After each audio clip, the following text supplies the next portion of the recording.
Beautiful inspirational interval. I have to admit, I have a little tears in my eyes. Sometimes someone just saying they have tears in their eyes makes tears come in my eyes. We're going to talk about illness and fear of death. I know, exciting, right? As you know, I have been going through this book, the Book of Joy, the Conversations with the Dalai Lama and Archbishop Desmond Tutu. And here's what's interesting. The whole first half of the book is obstacles to joy. And every chapter has had awesome nuggets of advice and loving stories for me.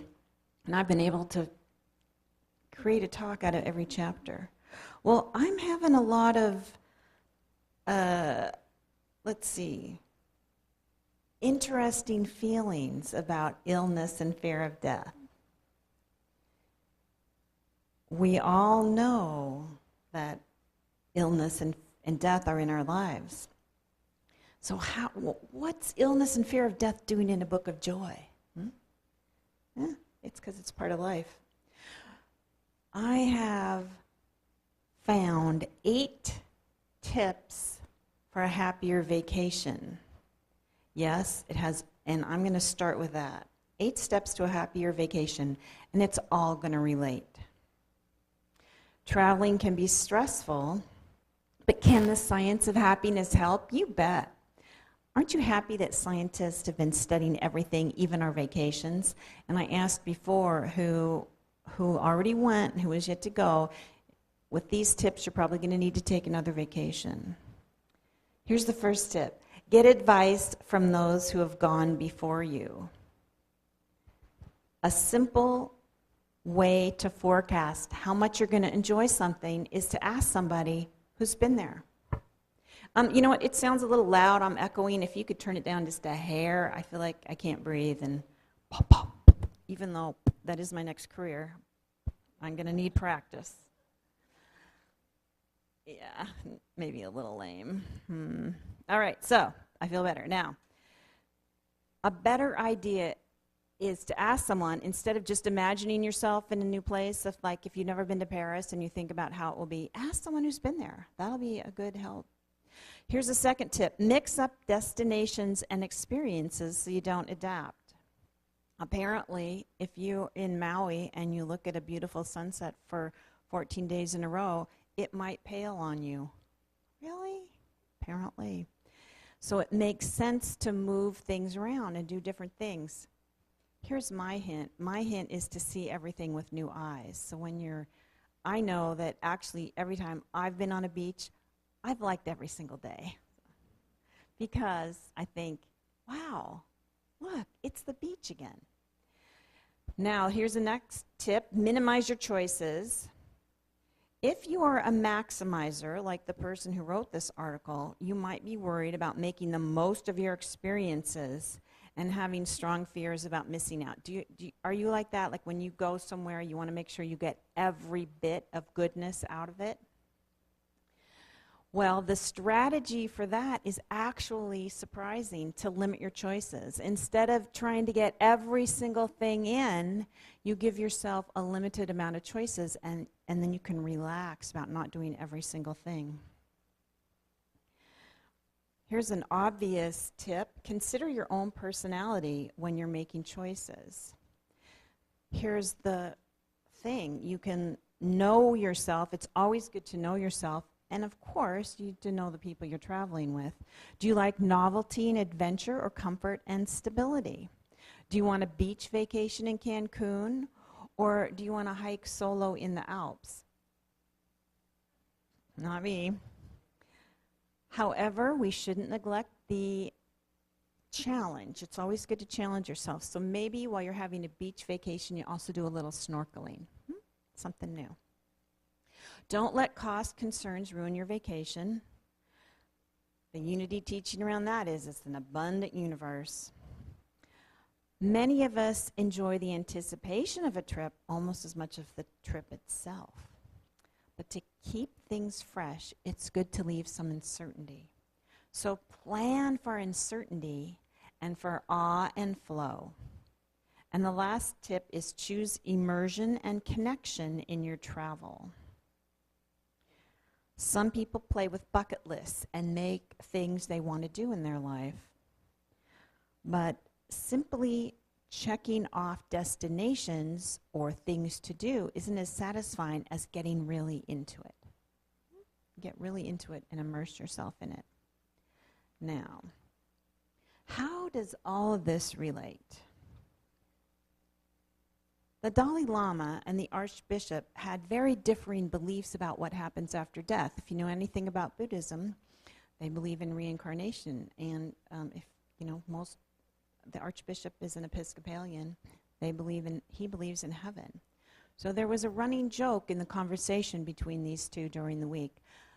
Archbishop turned to the Dalai Lama and said, I just came from a funeral of a friend, a good friend, who was actually rather tall and large. He had a huge coffin. Both of us could have fit in that coffin together. And the Dalai Lama said, well, what if we're in the coffin, where would you go? And the Archbishop said, well, I would go to heaven. Where would you go? And the Dalai Lama goes, I think I would go to hell. And the Archbishop was joking, well, you would just get reincarnated, but I'm going to heaven. And I thought about that. Everybody here has a belief, right? I mean, I actually have kind of the combination belief. My belief is you go someplace really good, and then if you want to come back and reincarnate, you can. So it's interesting to think about it. But what do you believe? Like, what do you believe about when you die? What happens to you? Do you believe in heaven? Do you believe in hell? We don't teach hell in Unity, but doesn't mean you don't believe in it. Do you believe in reincarnation? What do you believe happens? It's actually a really good conversation to have with yourself about it.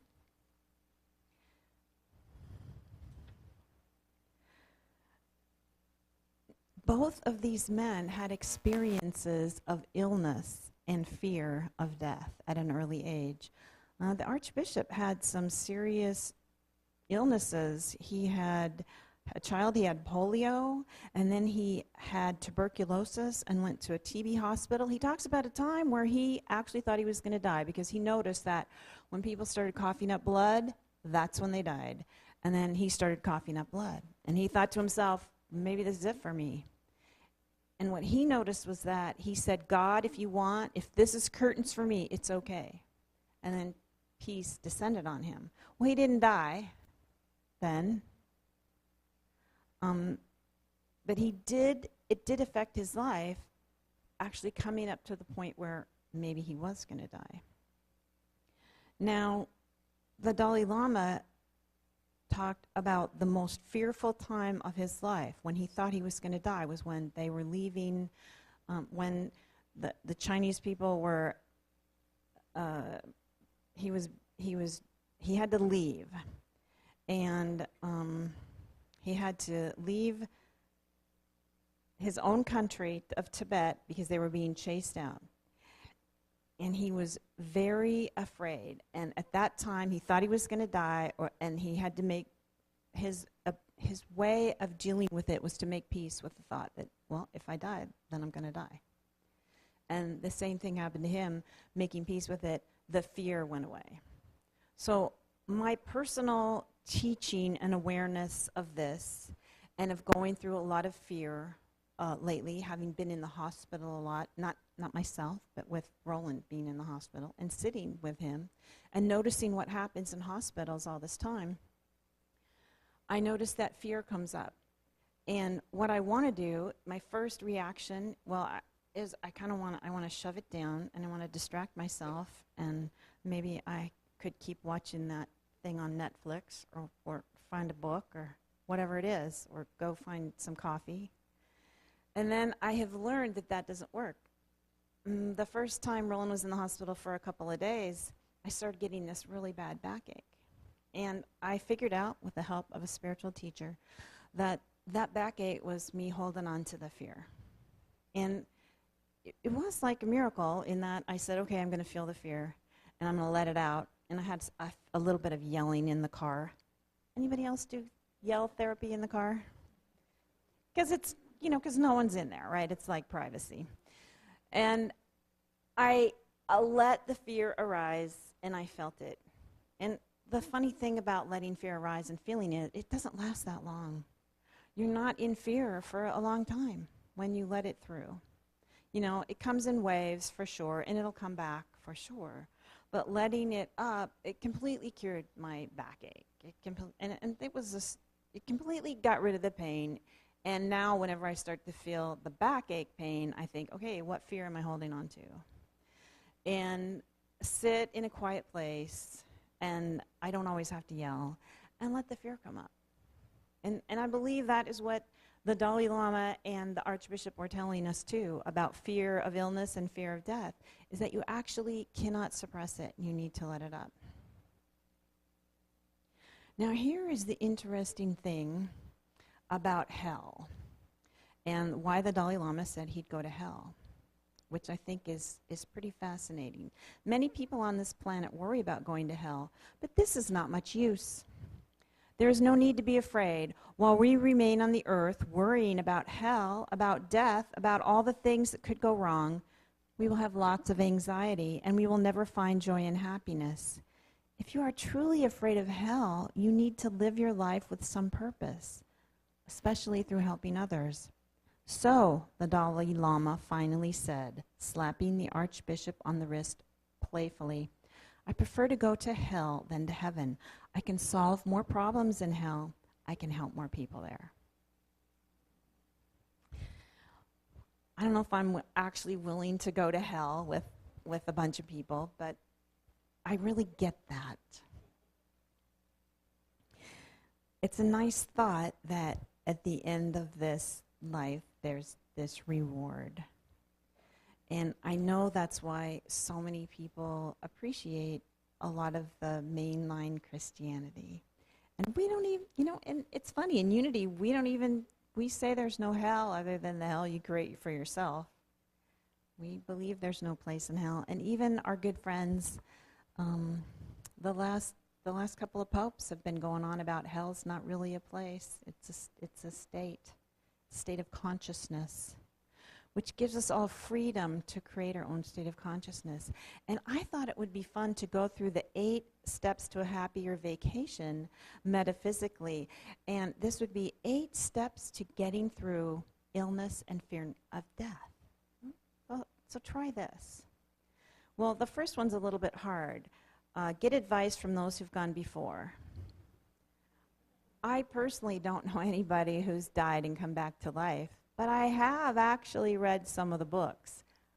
I spent a lot of time reading the near-death experience books, so I feel as if I have gotten some wisdom from those people. So get advice from those who've gone before you, and certainly get advice. If you're going through illness, go ahead and get advice from people who have gone through something and what works for them. Mix up destinations and experiences so you don't adapt. Well, the metaphysical teaching I gleaned from that is whatever you're going through, even if it's illness or pain or fear, look at it with fresh eyes every day. I don't think you have to worry about, well, today I think I'll have a cough and tomorrow I'd like some back pain. More like, how can I be present in this moment? How can I be present in this moment in a new way so that I transcend this, I get over it, I heal, I become whole, even if this circumstance or situation is the same. We all know there's, the difference between when you're so tense about something, and I'm going to just use the dentist chair because who's been tense in a dentist chair? No? All right. And how much of it is your fear and your mind, and how much of it is actually what happens? When I started learning a little bit about meditation and becoming peaceful and allowing things to happen, it was a different experience. And I'm not saying I would sign up for a vacation of dental work, but being in the present moment, moment to moment, and it's not so bad. And it really works. Minimize your choices. Now that was a little bit tricky for me. How was I going to make minimizing my choice metaphysical? And I returned again to minimize my choice. I'm thinking about illness and fear of death. And it was almost the same answer as the time before. Go with what's right there. You know, don't let your mind create 1,000,000 or 1,000 different scenarios and possibilities. Why don't you go with just the one thing that's happening now? Today's the day. I'm a woman sitting in a chair next to somebody in a hospital bed. They're doing okay. I'm doing okay. Instead of, what's going to happen next? What if this happens? What if that happens? So that's how I'm minimizing my choice.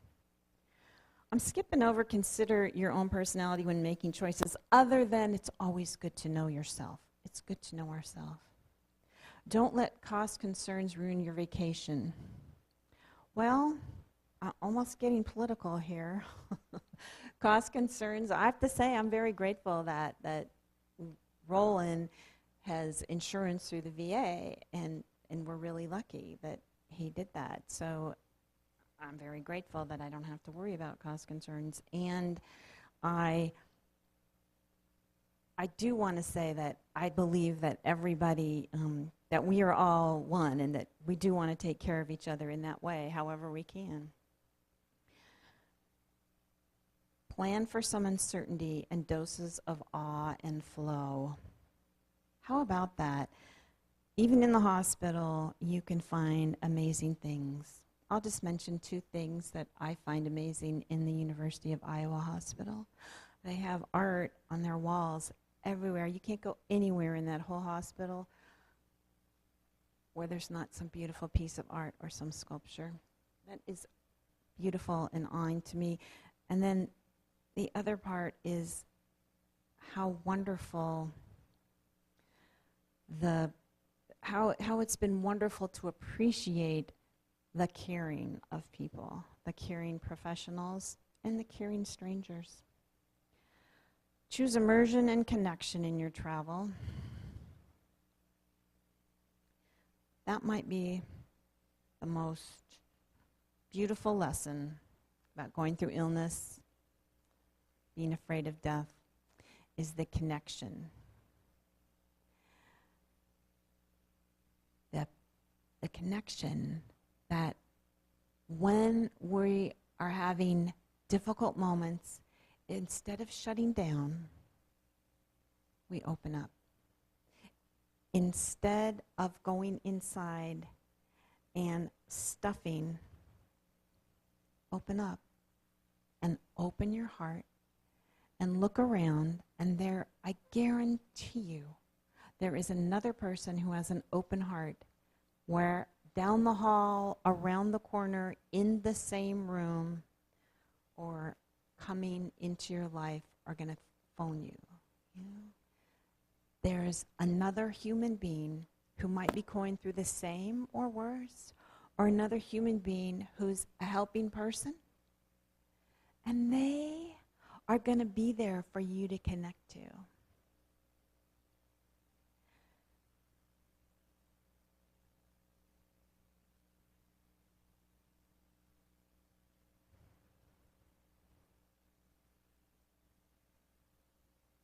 The spiritual practice around illness and fear of death is to experience it. You live through it moment by moment, and it dissolves. This is a spiritual practice that we teach in Unity, and it works. Meditation is a support for it, but in the moment, it just comes down to you deciding to be there in the moment, whatever it is. Now, I know that to be true for everything I've gone through in my life. This works, the spiritual practice of letting it arise and letting it dissolve and being aware in the moment is for my spiritual evolution. And I can't tell you yet what happens when you die, but I promise that I will. And it's time. Let's take an offering for unity. I invite you to take your tithe and your love offering in your